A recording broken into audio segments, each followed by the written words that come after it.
Good afternoon. Today I'm going to be reviewing the Baltany S4095. This watch is available from Baltany.com for $215 which is €184 respectively. The watch is available in 4 versions, all stainless steel, alternatively steel and gold, and also 2 dual colour options, silver and grey respectively. So firstly, let's look at the watch roll that the watch comes in, and then I'll talk you through the specifications of the piece.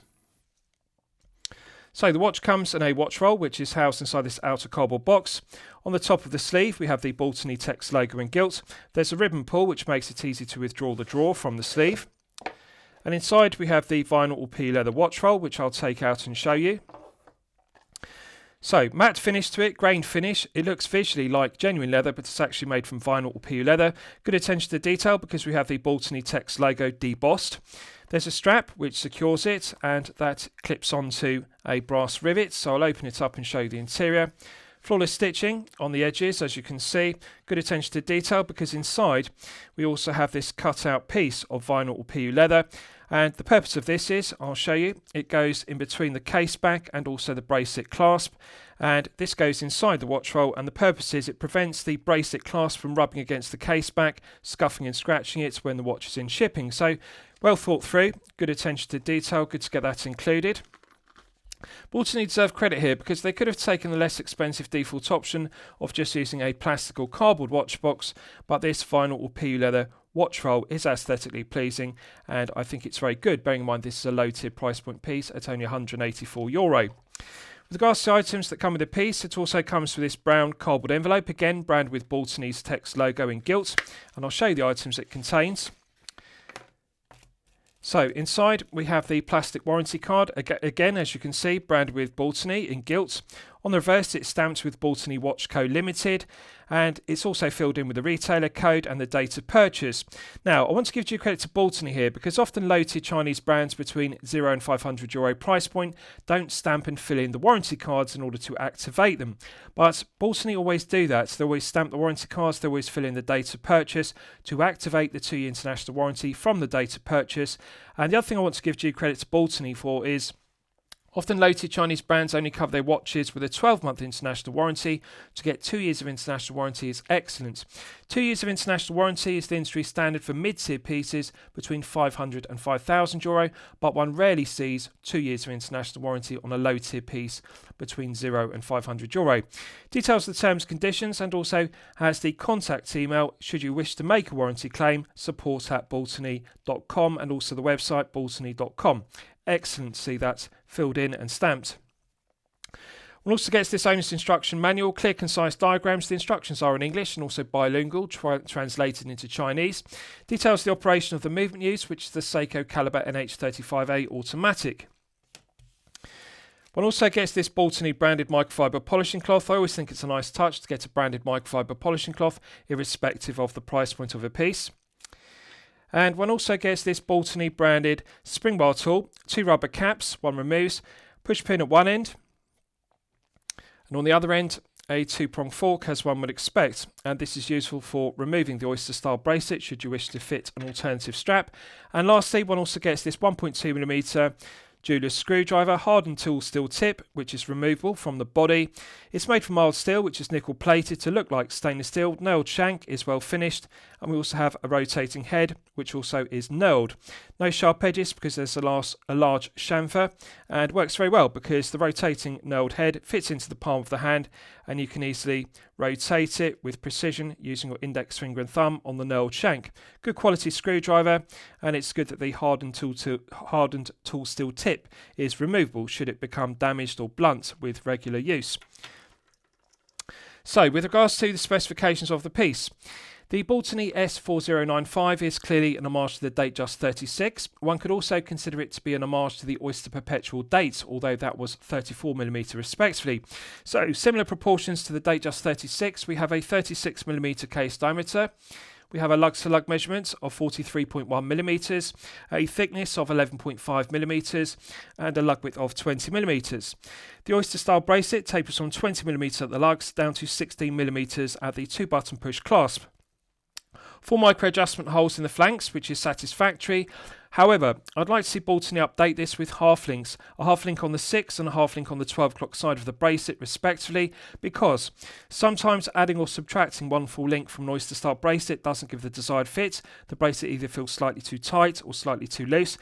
In the absence of a micro adjustment clasp with a ratcheting mechanism or a glide lock style clasp, it is beneficial to have half links in a noise to style bracelet, but nonetheless I'm pleased to see screw pins versus the production cost cutting measure of push pins. 4 micro adjustments is enough, although I would like to see a longer clasp used with 5 or 6 micro adjustments, but however one has to appreciate this is an Oyster Perpetual Date Homage, alternatively Datejust 36 Homage, and of course they use similar style proportion clasp rather than glide lock style clasp as per pieces such as the Submariner Date. So it does suffice. What I like about it is it's solid milled 316L grade stainless steel with a nice heavy gauge to the body versus being a pressed light gauge stainless steel clasp. Engraved with high definition engraving with a Baltany text logo, beautiful lustre to the body, and that complements the longitudinal brushed satin finishing to the flanks with a beautiful lustre, nice large mirror polished bevels which mark the transition between the body and the flanks. Curved undercut is good curvature, no sharp edge to the undercuts to the flanks. The corners have been deburred and chamfered very well, so no sharp edges to the top edge or the low edge. It's correctly proportioned, it's not too bulky. The quality of the mirror polishing on the bevels is excellent, and the quality of the mirror polishing to the pushes is also excellent. No sharp edges, no sharp corners, so it does suffice. We have a flat sapphire crystal with clear AR coating on the underside, and the clear anti-reflective coating does an outstanding job of reducing the glare and the highly reflective nature of the gilt stick applied indices and the gilt baton handset, which are mirror polished to perfection. So to remind you, this piece is available in 2 versions, all stainless steel or 2-tone steel and gold. This is the 2-tone steel and gold version. Also available in 2 dial colour options, grey and silver respectively. This is the grey version.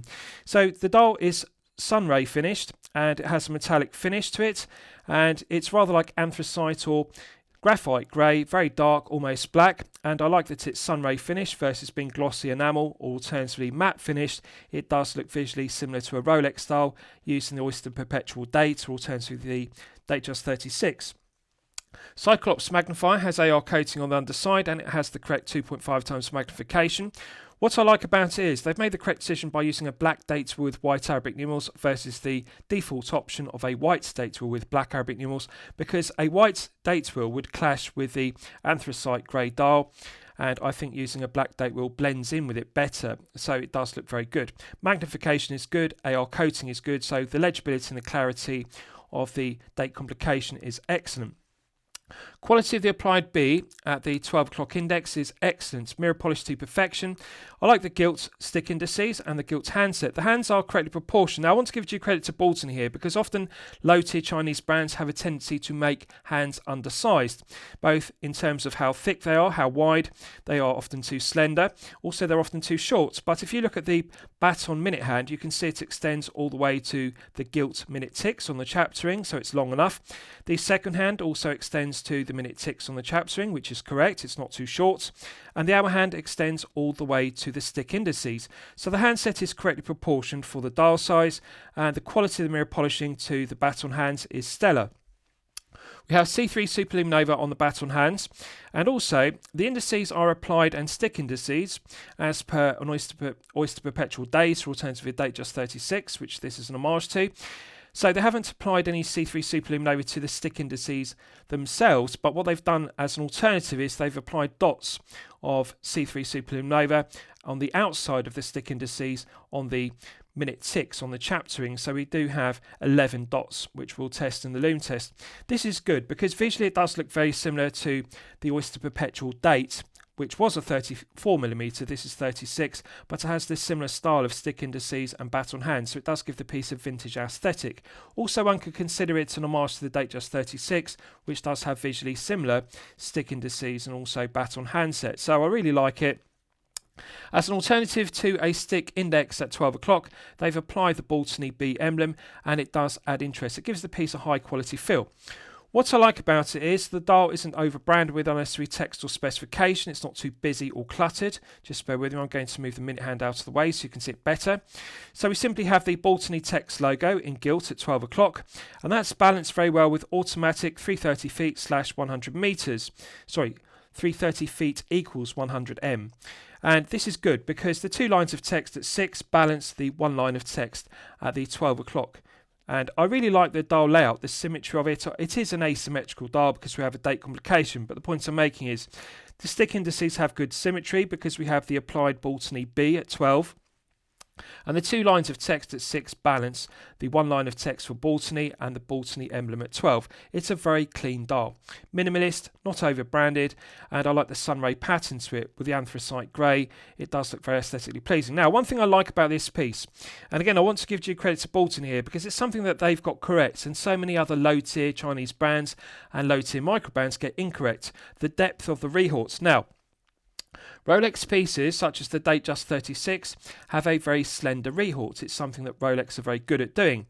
Baltany are also very good because they don't make very deep Rehauts. We're all familiar with NH35A powered pieces in the low tier, which are Chinese made, and they often have a very deep Rehaut, particularly on dive pieces, such as the Steel Dive SD 1953 or the Pagani design PD 1661, for example. This is Seiko NH35A powered, but however, look how slender and low profile the Rehaut is. When I tilt the piece at an oblique angle, you can see they've laser engraved Baltany repeated around the 360 degrees of the Rehaut, which is very aesthetically pleasing. They've laser engraved it rather like a Rolex Datejust 36, which this is an homage to.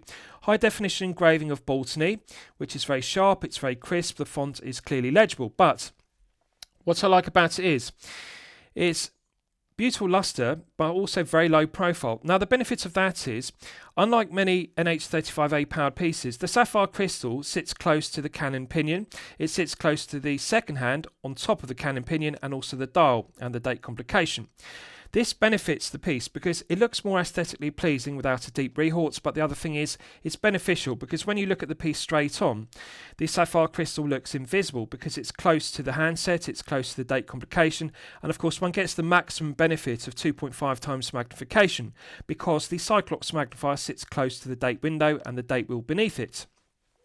So the low profile Rehaut looks good, but also is beneficial, and it really is a very slender Rehaut. This is a kind of depth of Rehaut one would expect with a Miyota 9015 or Miyota 9039 powered piece, alternatively an SW200-1 with a lower profile caliber, because of course the NH35A is a thicker caliber and it does have a taller hand stack height on the cannon pinion, therefore requires additional clearance beneath the sapphire crystal to prevent the second hand fouling the underside of the sapphire crystal when mounted on the top of the cannon pinion. Excellent job to the Rehaut. The laser engraving is Rolex style and done with high definition. So with regards to the plating, so this is gold plated as you can see. Now, Baltany use IPG. IPG stands for ion plating gold, and that's an alternative to PVD coating. So to put this into perspective, other brands that use two-tone oyster style bracelets and gold plated crowns and gold plated bezels, such as Pagani design, they use gold PVD plating. But IPG, ion plating gold, is better. The reason why it's better is because it's more scratch resistant, it's more hard wearing. So, for example, often with gold PVD coated bracelets, the problem is that inevitably it wears off with daily wear and tear, so it doesn't last. And the problem with plated bracelets is when the gold plating wears off, unfortunately you can't do anything about it, or if it becomes scuffed and scratched, you can't polish out scuffs and scratches because of course you'll remove the gold plating when you do that. But IPG is better because it's more wear resistant, so I'm pleased to see that they've taken the more expensive option of IPG, iron plating gold, versus PVD, which is less expensive and used by other low-tier Chinese brands such as Pagani design. That wears off more quickly, that's the point. So to clarify, the crown is solid 316L grade stainless steel, IPG, and the bezel is also 316L grade stainless steel, IPG, and then we've also got the centre links in the bracelet are solid 316L grade stainless steel as per the outer links, but the exterior is IPG, and on the inside you can see they've left it stainless steel. Now, subjectively one could be critical and say, well, why didn't they put ion plating gold in the centre links on the underside? It's a production cost cutting measure. But on the other hand, one could argue they've made the correct decision here because, of course, the inside of the oyster-style bracelet is in constant contact with the wrist, rubbing against the skin. And of course, that will exacerbate the wear and that will make it wear off more quickly. So one could argue that they've made the correct decision because visually, when you're wearing the piece on wrist, you can't see the underside of the bracelet. And of course, had they IPG plated it, that would wear off. And so this is going to be more durable, of course, because we don't have any plating in the centre links on the underside. But of course, externally, you get the aesthetic look of a solid gold centre link. It really comes down to subjectively your personal taste. If you prefer the underside of the bracelet to be plated, it's the same as the external side. But really, I think they've made the correct decision in terms of wear and tear. So IPG is better than PVD and I'm pleased to see them use it. Now in terms of the quality of the plating, bezel has absolutely flawless plating to it.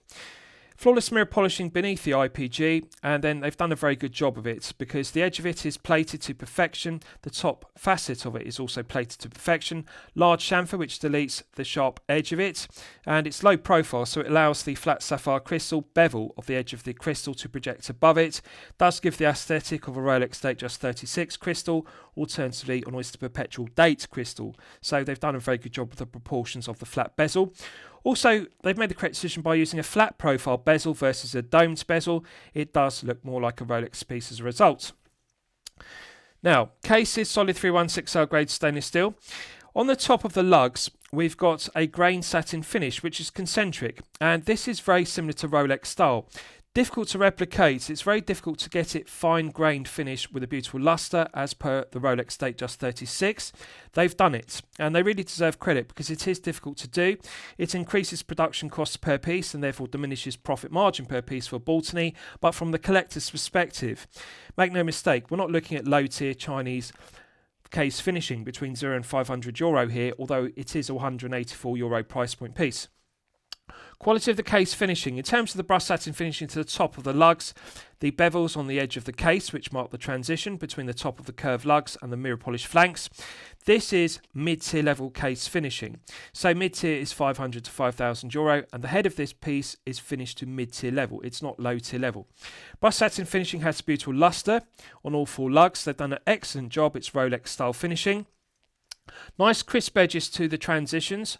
The bevel deletes the sharp edge but also looks visually aesthetically pleasing. Flawless mirror polishing to the flanks. Both the left and the right hand flanks have excellent mid-tier level finishing. So the quality of the finishing to the head of the piece, the bezel is stellar. Nice large mirror polished bevels to the undercuts to the flanks. Curvature is good. No sharp edge, so this enhances comfort level and feel good factor. And they've beveled the tips of the four lugs, so no sharp corners. Excellent. Let's look at the end links in detail. So female pooted end links are the correct choice. Now, strictly speaking, one could be critical of this because this is an homage to the Datejust 36, which of course uses male end links in the oyster style bracelet. But however, the benefit of female pooted end links is it gives an enhanced fit, particularly if you're a collector with a smaller wrist of 6 to 7 inches. But even with a large wrist of 7 to 8 inches, you're going to get the benefit of the snug fit of the female pooted end link. I think they've made the correct choice by not using male end links as per Rolex. And let's check the articulation. Articulates freely, doesn't feel stiff or kink, that's the benefit. Doesn't have excess longitudinal, lateral, side, up and down play in any direction, excellent. Interference friction fit is good, and I like the articulation. The benefit is, as you can see, the end link in the oyster style bracelet can actually pivot beneath the tips of the lugs, and this means the oyster style bracelet pulls snug to the wrist, which I'll show you in the wrist shots. So regardless of wrist size, 6 to 7 or 7 to 8, this will give you a sublime fit. Quality of the IPG plating in the centre links is fantastic. Beautiful luster to the 316L grade stainless steel links, and then they've IPG plated it on top of the brushed satin finishing, so it does visually look like solid centre links made from gold versus being plated. Outer links are brushed satin finished to the same flawless standard. Just bear with me, I'll get the camera to focus. So beautiful luster to the gold centre links, beautiful luster to the outer stainless steel links, absolutely gorgeous finishing throughout. Flawless mirror polishing to the flanks. No sharp edge to the top edge or the low edge of the flanks, so it doesn't scratch the wrist, doesn't feel sharp, doesn't pull arm hairs. Let's check the articulation. Articulates freely, doesn't feel stiff or kink, flows nicely. It's a fluid bracelet, but not too loose. It's not sloppy, it doesn't rattle. So they've got the balance correct between having a good articulation, tight interference friction fit to the screw pins, but not too tight so it's stiff and kink. So good. Let's check the other side. Again, female pitted end links articulate freely, doesn't feel stiff or kink, doesn't have excess play in any direction. Bracelet is fluid, doesn't feel stiff or kink, articulates freely, it's fluid, which is good. No sharp edge to the top edge or the lower edge of the flanks, doesn't pull arm hairs, proportions are good. Now, what I like about it is, and I often refer to this in my previous reviews, this has the perfection personified taper, 20 at the lugs, 16 at the clasp. This cannot be beaten. This is a 36mm. For 36, 38, 39, 40mm heads of pieces, perfection personified 20 to 16 taper is the industry standard for good reason. It cannot be beaten. Visually it looks good but also feels good because this piece is 133 grams. It's a very well balanced piece because on a 36mm head of the piece, 20 to 16 looks good but also doesn't feel like the bracelet's got too much meat. For example, had they used the other industry standard, 22 to 18, of course, needless to say, this bracelet would have far too much meat. If it were a straight and parallel bracelet without a taper, it would look too thick and too wide. 20 to 16 is correct for 36. Clasp is also correctly proportioned, and that's the benefit of it being 16 at the bracelet, at the clasp end of the bracelet, because the clasp isn't too wide, thick and bulky as a result. So let's test the screw down crown execution. Solid 316L grade stainless steel crown, coin edge finished. Nice large chamfer which deletes the sharp tips of the coin edge teeth. Mirror polished cap to it, and engraved with the Baltany B. Just bear with me, I'll get the camera to focus on it. I'll put my glove behind it and that will help. In case you're wondering, often collectors ask me why I wear gloves in my reviews. Now I appreciate it does appear pretentious when handling a low tier piece between €0 and €500. But the reason why I wear white gloves is it serves two purposes. The first one is it helps the camera to autofocus. Second purpose is it prevents fingerprints on the polished surfaces when handling a piece. So that's why I wear gloves. Now, as you can see, the crown is engraved with a Baltany B with high definition engraving. Mirror polishing is excellent. So, mirror polishing is good to the coin edge crown, and then they've IPG or ion plating gold plated it to a flawless standard. So it does look like a solid gold crown. Let's test the execution. Silky smooth. This is sublime screw down crown execution. Perfect interface between the internal thread of the stainless steel crown and the external thread of the stainless steel crown tube. They could not improve upon this. It's something that Baltany do very well. Minimal number of turns required to unscrew it. So when it's unscrewed, we're now in the manual wind position, and one can manually wind the Seiko caliber NH35A automatic to its maximum 41-hour power reserve. Feels smooth to manually wind. It's something I really like about the NH35A. It doesn't feel rough or gritty, doesn't feel stiff as per a PT5000, for example, which you'll all be familiar with. Pulling it out to the first click position is the quick set date complication. So if you look at the date complication, correct, 2.5 times magnification as per Rolex. I like the fonts used and also like the definition because the font is crisp, it's sharp, it's not too thick and blurry. Both the single and the double Arabic numerals align correctly in the date window. They're not too far to the left or too far to the right, and they're not too high or too low. Nice, heavy, quick set complication. What I like about it is good solid indexing. It's loud and audible. You can hear the clicks. You can also feel the clicks. And the single and the doubles, the alignment is bang on the centre, not too far to the left or right, not too high or too low. And I really like the magnification of the 2.5 times. The Cyclops magnifier is correctly proportioned for a 36mm head of the piece, and the dial size and the crystal, everything is correct. Works very well. Pulling it out to the second click position hacks the movements, so we're now in the time setting position. If you look at the second hand, you can see it's now stopped dead, so therefore it's possible to set the time precisely to the second with a caliber NH35A automatic. Feels smooth, doesn't feel too stiff, and it's characteristic again I like about the NH35A. It's a reliable, well-proven workhorse caliber. It's made in two Seiko plants in Japan and Malaysia respectively, Baltany using the Malaysian version, but in terms of build quality, quality control, materials and finishing, there's no discernible difference between the Japanese-made NH35As and the Malaysian-made NH35As respectively. They are equal overall. Feels smooth, minimal backplay. When you rotate the crown clockwise and anti-clockwise, there's an almost immediate response to the baton minute hand, which is good. Feels nice and tight. One doesn't need to take up a lot of slack as per 8000 series Miyota calibers such as the 8215 and 8315 respectively. Feels good. Pushing it back in, it's got a nice positive click and that restarts the movement. The second hand begins to sweep around the dial, once again at the characteristic 3 Hz sweep. Now, subjectively, one could be critical of that because 3 Hz has a stutter or judder to it because it runs at 21,600 vibrations per hour. I personally prefer the smoother 4 Hz sweep of a Miyota 9015, 9039, alternatively SW200-1, which you'll all be familiar with, because 4 Hz runs at 28,800 vibrations per hour and therefore has a nice smooth sweep. 3 Hz has a stutter or judder, but however, I appreciate for the majority of collectors it's not detrimental, and it's just something one has to live with the NH35A, the 3 Hz stutter or judder of the sweep.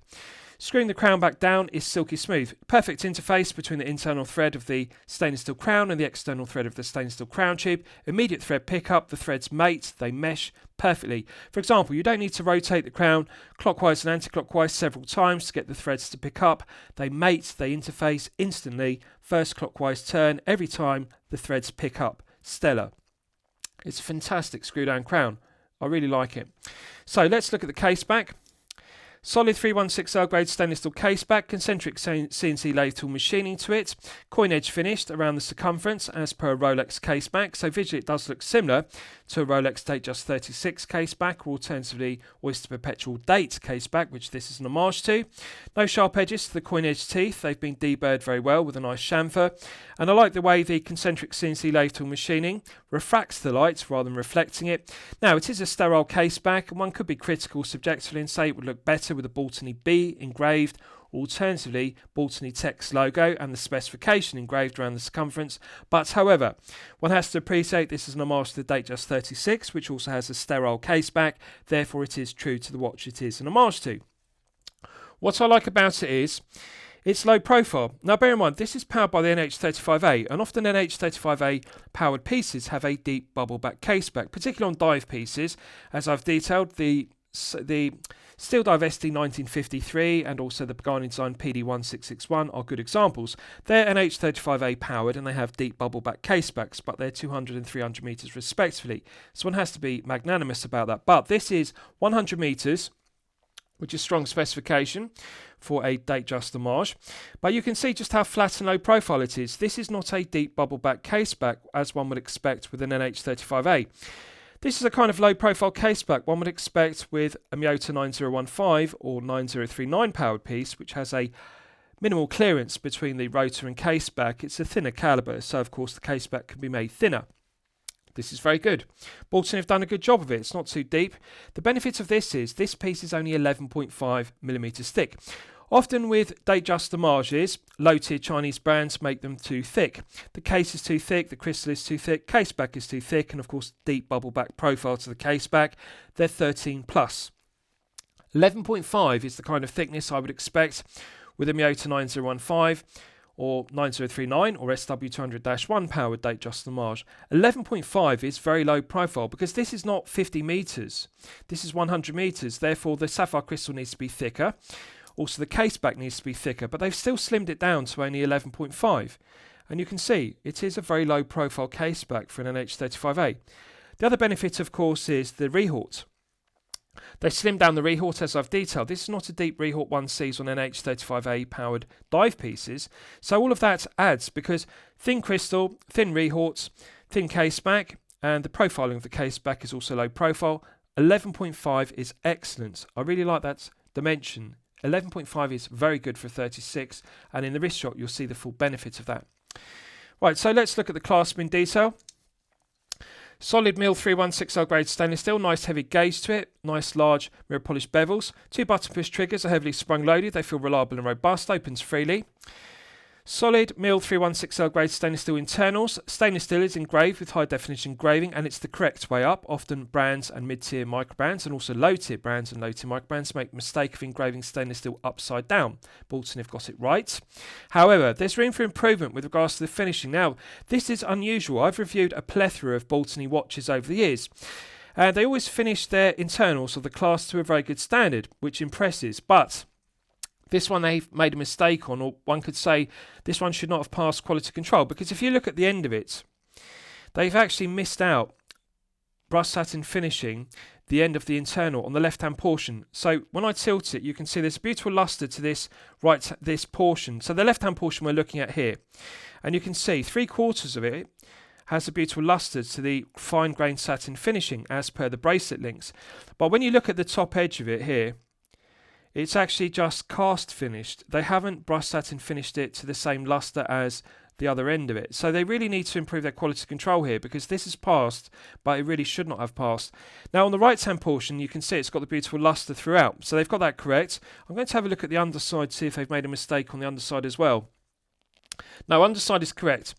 So on the full length of it, we've got flawless brush satin finishing, beautiful lustre to it. They haven't missed any out. And also what I like about it is, this is a characteristic of Baltany Clasp. Just bear with me, I'll get the camera to focus. They have these nice large mirror polished bevels on the undercuts to the underside.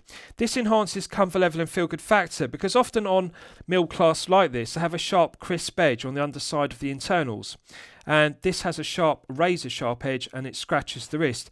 Baltany don't do that. What they do is they machine this large bevel into it, and then they mirror polish it, and that deletes any sharp edges. So when this is rubbing against the wrist, when the clasp is closed, it doesn't scratch the wrist. So this is good. Finishing is stellar. This enhances comfort level and feel good factor. So brush satin finishing is good. Mirror polishing to the bevels is good. It's just a shame on the top side of the left hand portion. If I tilt it in the light, you'll be able to see. This 3/4 of it is brush satin finish to perfection, but this top quarter here, next to the bracelet, they've just missed it. Doesn't have the same finishing. It's cast finishing. So what they've done is they've moulded the internals and then they've ground it to deburr it, and then after that they brush satin finishing it. But what they've done is they haven't brush satin finished that final quarter to the same standard. So this should not have passed quality control. It's a shame. First Baltany I've seen with this quality control issue. But right hand portion is correct, underside is correct. No sharp edges to the top edge or the low edge of the flanks, which is good. Centre section doesn't have any sharp corners, that's good. Let's check the hinge pins. Left hand hinge pin articulates freely, doesn't feel stiff or kink, doesn't have excess play. Centre hinge pin articulates freely, doesn't feel stiff or kink, doesn't have excess play. Finally, right hand hinge pin, which is actually a spring bar, articulates freely, doesn't feel stiff or kink, doesn't have excess play. Excellent. So, build quality is good. Left hand hinge pin, centre hinge pin, right hand hinge pin, which is a spring bar. All three hinge pins are nice and tight, and it doesn't feel stiff, but it's not sloppy, doesn't rattle. Snap shut with a nice positive click. Excellent. 2 button push triggers feel good. They mirror polished very well. Reliable and robust. I like it. It's correctly proportioned. So, let's do a wrist shot. So just bear with me. I'll remove my Concord 40. Now I haven't sized the bracelet, and I'm pleased to report this does come with a long bracelet, so this will actually fit up to a very large 9-inch wrist size. I can actually slide 2 fingers beneath the bracelet and oyster style bracelet and clasp at all times. This indicates this would fit up to a very large 9-inch wrist size.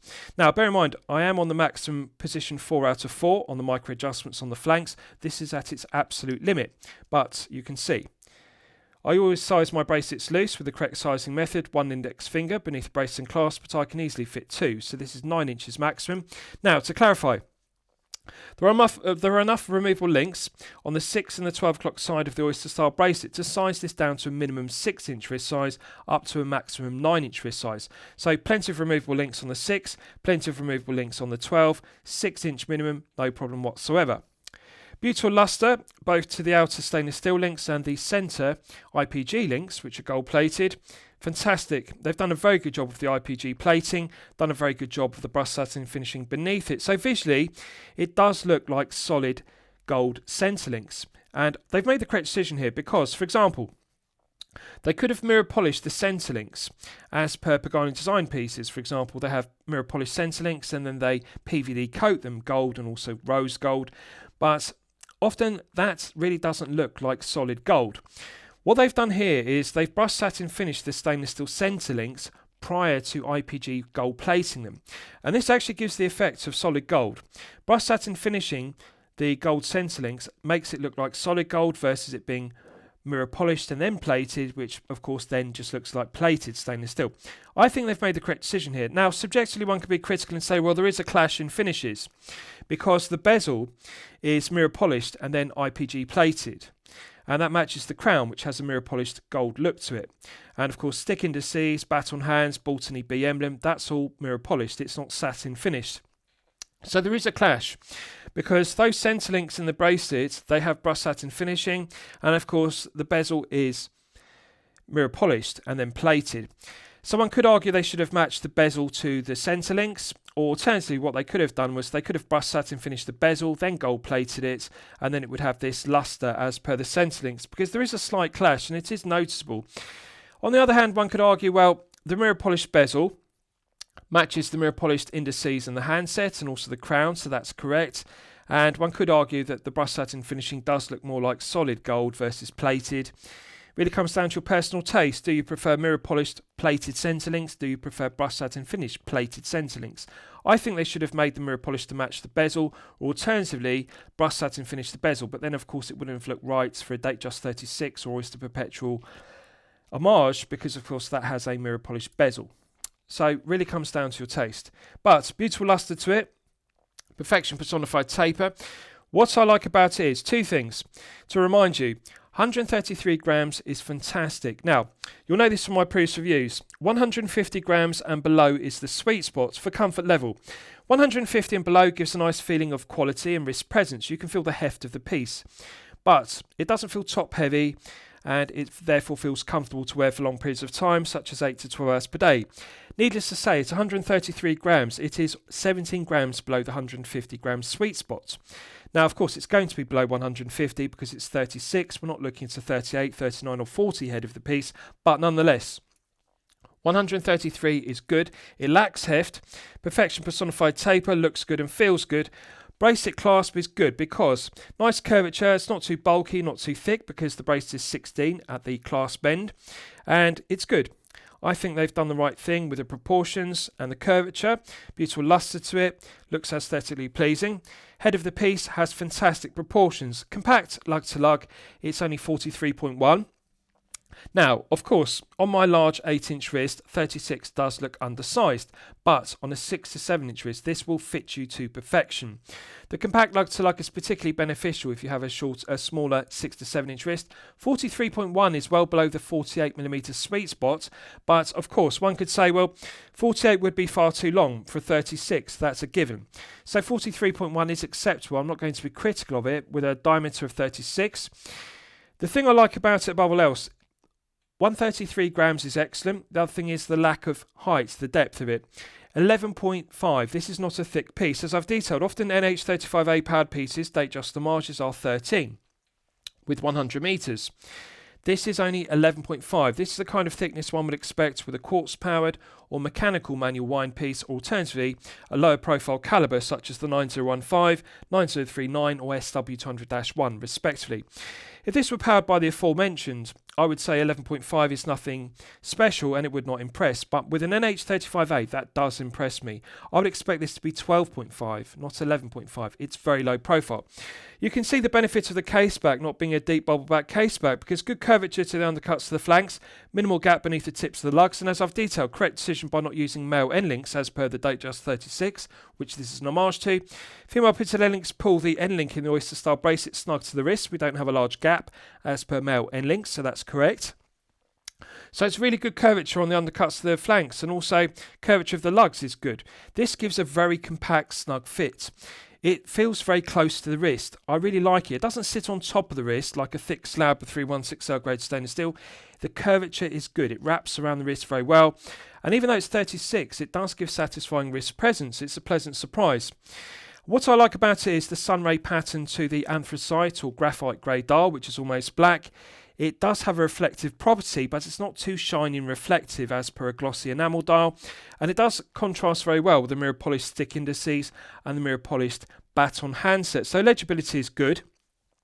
Visually, it does look very similar to a Datejust 36 or an Oyster Perpetual Date, which it is an homage to. So 11.5 is good, 133 grams is good, 43.1 is compact lug to lug. Feels balanced, doesn't feel top heavy, perfection personified taper, very long bracelet. Needless to say, even I would remove 4 links from this bracelet from 8-inch wrist. If you have a 6 to 7-inch wrist, you're going to be removing 6 to 8 links from it. But nonetheless, 133 grams. To remind you, the slender Rehaut is something I really like about this, because the sapphire crystal sits close to the dial, sits close to the date complication. Legibility is good, and I really like the Rehaut is not too deep. and also it's laser engraved as per Rolex. They've done a fantastic job with the Rehaut. Stick indices are good, they contrast well. Baton hands also contrast very well with gilt. It's a great looking piece. Comfort level is fantastic, feel good factor is fantastic, and although it's a compact case, if you have a 6 to 7 inch wrist, you'll absolutely love the fit. Even on a larger 8 inch wrist, you'll enjoy the vintage aesthetic of a 36 as per the Datejust 36. Right, so I'm just going to put back on my Concord 40 and then we'll do a lume test. So this has C3 Superlume Nova on the baton hands and also dots of C3 Superlume Nova next to the stick indices around the chapter ring. So as always, I'm going to use my 100 UV LED torch to charge it up to the absolute peak. Right, so that's not fully charged, and as you can see, it has not disappointed. Now, one has to be magnanimous here and appreciate we're looking at 5 to 6 layers, but of course, it's a given that baton hands are not as wide and large as snowflake hands or alternatively Mercedes hands used on dive pieces, and of course, the stick indices don't have any C3 on them, we just have dots. So one isn't going to get the performance of a dive piece here, but nonetheless, the dots are clearly 5 to 6 layers on the chapter ring, and we have 11. The 12th dot is absent because we don't have a stick index at 12 o'clock. We have the applied Baltany B emblem, which is fair enough. And you can see the baton hands are correctly proportioned because one can immediately differentiate between the longer baton minute hand and the shorter baton hour hand. Now, for baton hands, I think they've done a good job of it because they are slender, and of course this is a low diameter dial size. This is a 36mm head of the piece. We're not looking at a 40mm piece with a 28.5 dial on an NH35A here. So the dial is smaller diameter, handset is smaller, but definitely 5 to 6. C3 has an aesthetically pleasing green tone, rather like tritium, just bear with me, the camera's struggling to autofocus on it. So they've done a good job. Now, one has to be magnanimous about the dots because the indices, the stick indices, are not loomed. If they fully loomed the stick indices, subjectively one could say, well, it doesn't look like a vintage Oyster Perpetual date, and it doesn't look like a vintage Datejust 36 with stick indices because those pieces did not have tritium loom on the stick indices. They were like a dress piece. Just bear with me, I'll get the camera to autofocus again. So you can see, good colour tone match. Now in daylight there's a good colour tone match. They look whites, they don't look more cream. And in the dark there's a good colour tone match. The green doesn't look lighter on the dots, on the chapter ring, on the dial, and also on the baton hands. Same green colour tone match. Does visually remind me of tritium, which was used in the 1960s and 1970s. And of course then it was discontinued due to being radioactive and succeeded by Lume in the 1980s. But you can see it does look appropriate to have dots of C3, rather like tritium dots used on vintage Datejust 36 pieces, and also on the baton hands. I think it's good enough. So I like it, 5 to 6 layers, potency of the excited is good, longevity is good, and one can read the time in the dark, but the camera is struggling to autofocus on it because it's just dots rather than indices fully loomed. Also the baton hands don't have much loom. But I'm just going to shine the torch on it and you can see. Colour tone match is good. Green matches very well on the dots and also on the baton hands. I think they could not apply more really because the problem with baton hands when they're very slender like this is they don't allow for a large area or large plots as per Mercedes hands or snowflake hands. Really the only way you could improve the dots on the chapter ring is simply by looming the stick indices rather than just the dots. But I think they've done a good job, and of course one has to be magnanimous about the missing index because we do have the Baltany B emblem at 12 o'clock. Just bear with me, I'll get the camera to focus. It's difficult when you just have dots and just baton hands because there isn't enough potency of the exciter for the camera to autofocus, you can see there. Then it struggles to focus. But performance is good. I'm satisfied with it. Right, so let's discuss the movement use because it's my favourite aspect of the piece. So you'll all be familiar with this Seiko NH35A automatic. Now, as I've detailed, the NH35A is made by Seiko in 2 plants in Japan and Malaysia respectively. Baltany are using the Malaysia versions. To remind you, there's no difference in build quality, quality control, materials and finishing between the Japanese and Malaysian made versions whatsoever. They are equal quality overall. It has 24 joules, it runs at 21,600 vibrations per hour and a frequency of 3 Hz. It has hand winding and hacking, which use for complications, and they work well, as I've demonstrated. Quick set date complication also works well. 41-hour power reserve is perfectly acceptable, and the stated accuracy is -20 to +40 seconds per day, so rather wide accuracy range. However, I'm pleased to report that Baltany are doing a good job of regulating the NH35As they're using. They're regulating in 5 positions, and this one is running consistently at +6 seconds per day. +6 is well within the stated -20 to +40 per day. +6 is actually within chronometer grade limits of -4 to +6. It's nothing unusual to regulate an NH35A to ±10 seconds per day or better, so +6 is good, but I'm pleased to see that Baltany are regulating 5 positions to +6. That is stellar accuracy. What I like about the NH35A is the reliability of it, above all else. It's a reliable, well-proven workhorse Malaysian calibre, and it's well-proven. No reliability issues reported whatsoever. Correct choice at this price point, €184. However, I would like to see Baltany upgrade the quality of the calibre from the NH35A to the 9015. This piece is slim enough as it is, at only 11.5, so they don't need to upgrade it to reduce this, for example, down from 13 or 12.5 down to 11.5. It's already 11.5 and it's 100 metres, which is good. But, nonetheless, if they use the 9015, that's a premium 9000 series Rehaut calibre. It would just improve the quality feel of the piece. The NH35A is good enough for this price point, €184. But even if they had to increase the price point to €200, the 9015 would really complement this piece, because the quality of this piece is excellent. I just would like to see a higher grade of calibre used. The NH35A does do the job, but the 9015 really would fit the quality level of this piece better. But I like the choice of calibre. +6 is good, 41 hours is good, hand winding and hacking works well, feels smooth to manually wind, no negatives whatsoever. Doesn't have the usual negative of a deep Rehaut and thickness of 13 plus. 11.5 is good, shallow Rehaut is good. So they've corrected the usual negatives that one gets with an NH35A powered piece. They've got it right. That's something I like about Baltany. So lastly, I'll summarise the piece. What do I think of it overall? Well, when I'm considering reviewing a watch on my channel, the watch meets 2 criteria. It should be both excellent quality and excellent value at the respective price point. So $215, which is €184. So it's a low tier piece. Low tier is €0 to €500 price point. It's excellent quality.